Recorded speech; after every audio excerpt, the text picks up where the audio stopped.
د کندهار پوهنتون په 1489 کال جوړ او په فعالیت پیل وکړ چې ورسره سم د محصلینو د هوساینې لپاره لیلیه هم تأسیس شوه. ورو ورو یې درسي ساحه پراخه او د محصلینو شمېر یې هم د زیاتېدو په لوري روان و. بالاخره د درسي ودانیو له کمښت سره مخ شو او محصلین یې اړ شول تر څو له لیلیې بهر ژوند وکړي. اتاقونه بیرون د پوهنتون څخه دي چې هغه په معیاري سیستم نه دي جوړ شوي او په داخل د پوهنتون کې موږ لیلیه هم نه لرو او د بیرون چې اتاقونه کوم دي هغه ډېر هغه هم لري، د کرایه ډېره جګه ده او برق هم نه لري.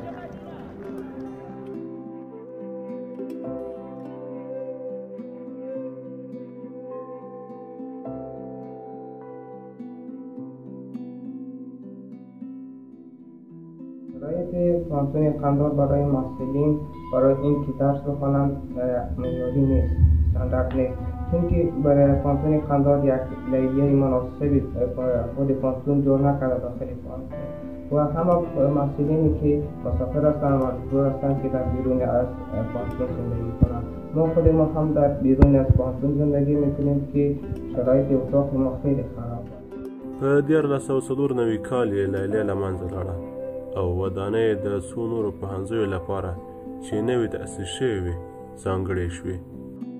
لیلیه خو نو ځکه له منځه ولاړه چې موږ دلته په تشکیل کې په اخرو کالو کې پوهنځیانې اضافه شوې د پوهنتون، نو کله چې پوهنځیانې اضافه شوې د هغو لپاره موږ تدریسي بلاکونه نه درلودل، نو بیا د پوهنتون د رهبري شورا او د علمي شورا د پرېکړو په اساس دا مناسبه وبلله چې دغه لیلیه بلاکونه و تدریسي بلاکونو ته خالي کړو، د پوهنځیانو لپاره مثلا هلته تدریس وشي او هغه پوهنځیان هلته ځای پر ځای شي. مثلا لکه د ژورنالیزم پوهنځي چې د حقوقو پوهنځي، د عامه ادارې پوهنځي، د کمپیوټر ساینس پوهنځي، دغه ټول تعمیرونه چې دي دا لیلیه بلاکونه وو. خو کله چې دا پوهنځیانې په تشکیل کې اضافه شوې موږ د دې لپاره تاسیسات نه درلودل، نو ځکه موږ لیلیه د دې لپاره د رهبري شورا او د علمي شورا د پرېکړې په اساس تخلیه کړه.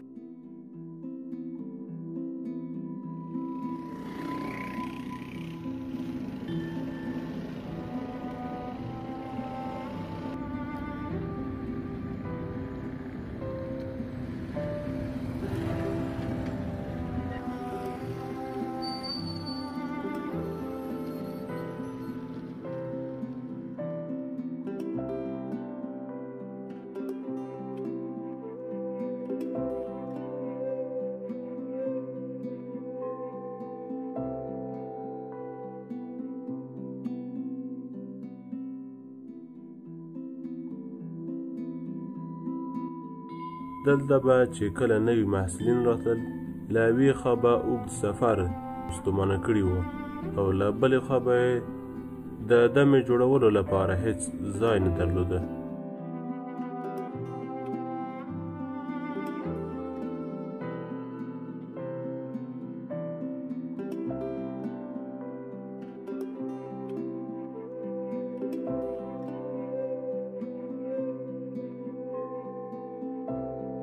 مشکلات خو ډېرې عموما چې کله کندهار کار ته راسو ځکه نه خپل ځای خپل اتاق وي، نو هرې خواته سرګردانه ګرځو په اتاقونو پسې، نو مشکلات یا تا تر یوې هفتې پورې زیاتره محصلین دي یا خو ځای نه پیدا کېږي، داسې مناسب ځای نه پیدا کېږي چې هغه هم برق ولري، اتاق ولري، اوبه ولري، ځکه وچکالي موسم هم ده او برق موږ ته ډېر مهم ده چې موږ د لومړنیو ضرورتونو څخه ده چې هغه موږ باید زموږ مشکلات رفع کړي.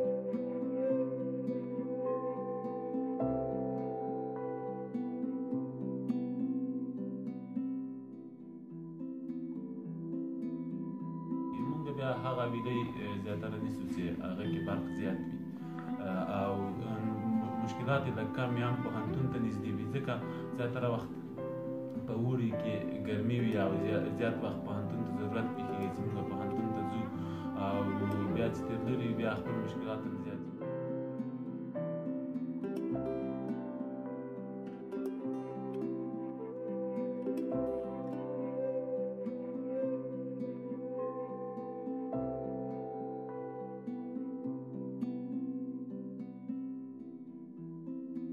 اوس هم ټول محصلین په کندهار کې د راتګ لومړۍ شپې او ورځې په همداسې سرګردانۍ سره تېروي چې اکثرا په کرایي کورونو او ځینې په مارکیټونو کې ژوند کوي.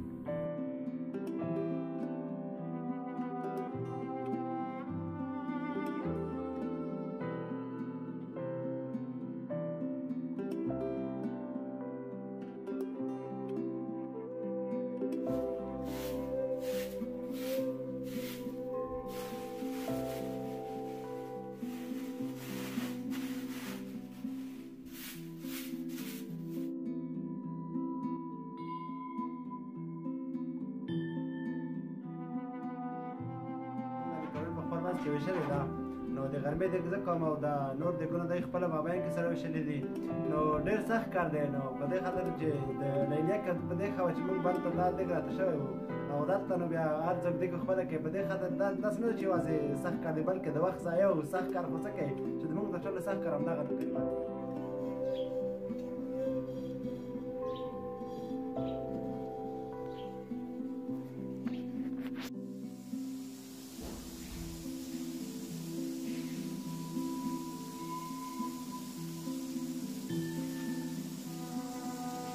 دوی په ورځ کې یو تن ملګری نوکریوال وي چې له سهاره تر ماښامه د اطاق ټول کارونه د همدغه شخص پر غاړه وي.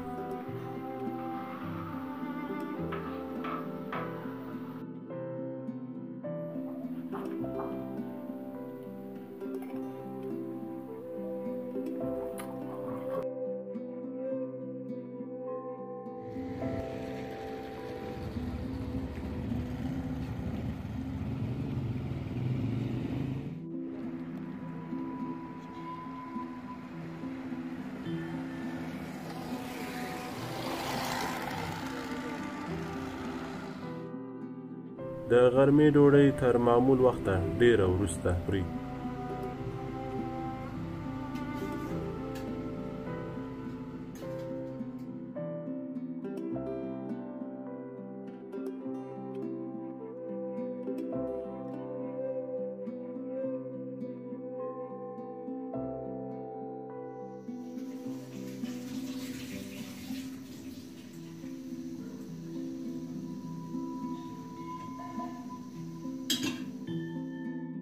ماښام هم د غرمې په څیر نوکریوال بیا د پخلي کولو مسؤل وي.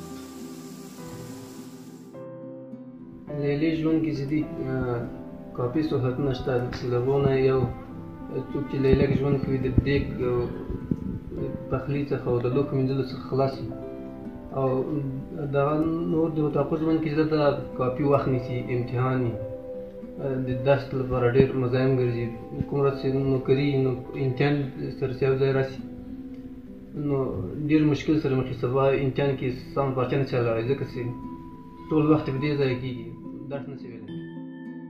هغه خواړه چې ژر او اسانه پخیږي ډېر زیات استعمالوي.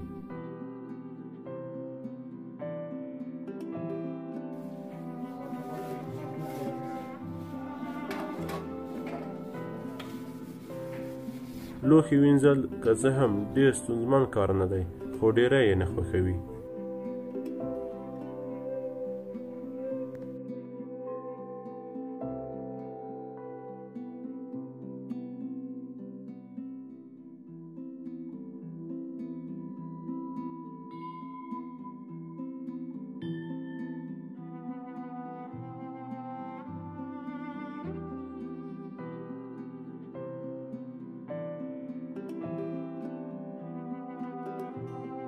دغه زموږ اطاق ده او د کندهار پوهنتون کې د لیلیې د نه شتون په صورت موږ په دغه اطاق کې ژوند کوو.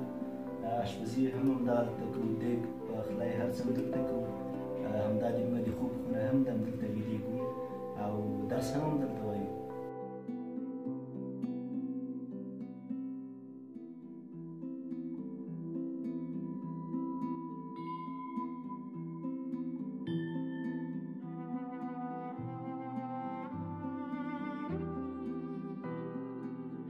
او بل دا خبره چې دوی په شخصي لیلیه کې نشي کولای چې د دوی خپل کم چې دوی غواړي مطالعه په ښه توګه سره ترسره کړي نشي کولای چې هغه رقم مطالعه وکړي.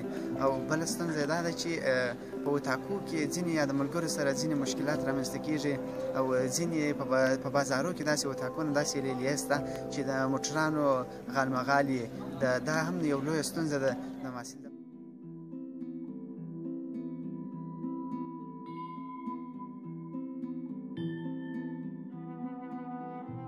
اویلی کې اوسېږو هلته د موټرو بیرو باري شور ماشوري هلته هم داسې زمینه ده د مسایل چې موږ مطالعه وکړو.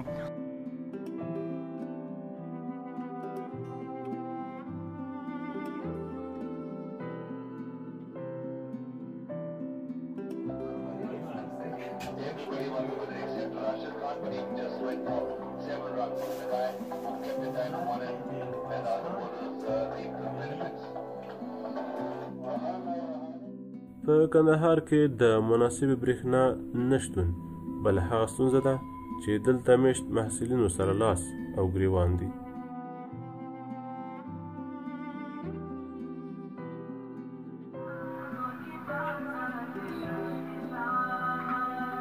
که زه هم د جمعې ورځ د خلکو لپاره د تفریح او آرام ورځ وي خو محصلین په دغه ورځ هم د تفریح په ځای خپلې جامې وینځي.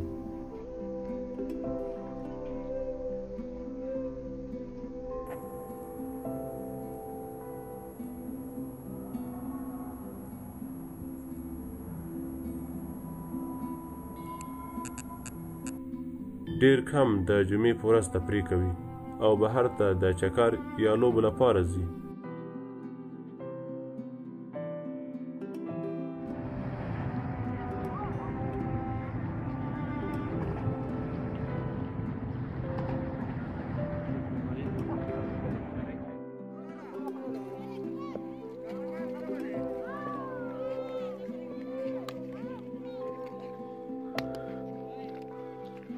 زه هم کندهار د افغانستان له ګڼمېشتو او پخوانیو ولایتونو څخه شمیرل کېږي خو تر اوسه پورې دغلته د لوبې دپاره ځانګړی میدان نه لري.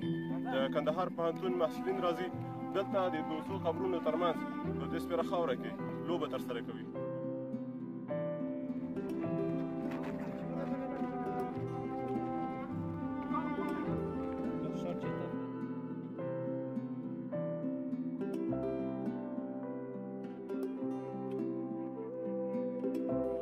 په کندهار کې د مسافرو محصلینو ژوند په ورځني ډول همداسې تیریږي.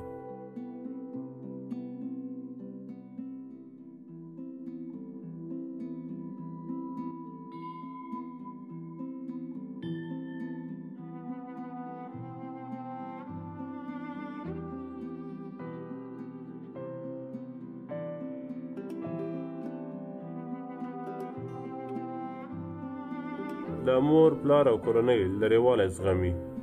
اوړی په ګرمو او ژمی په سړو اطاقونو کې د دې لپاره تیروي چې یو ښه او سوکاله راتلونکی ولري.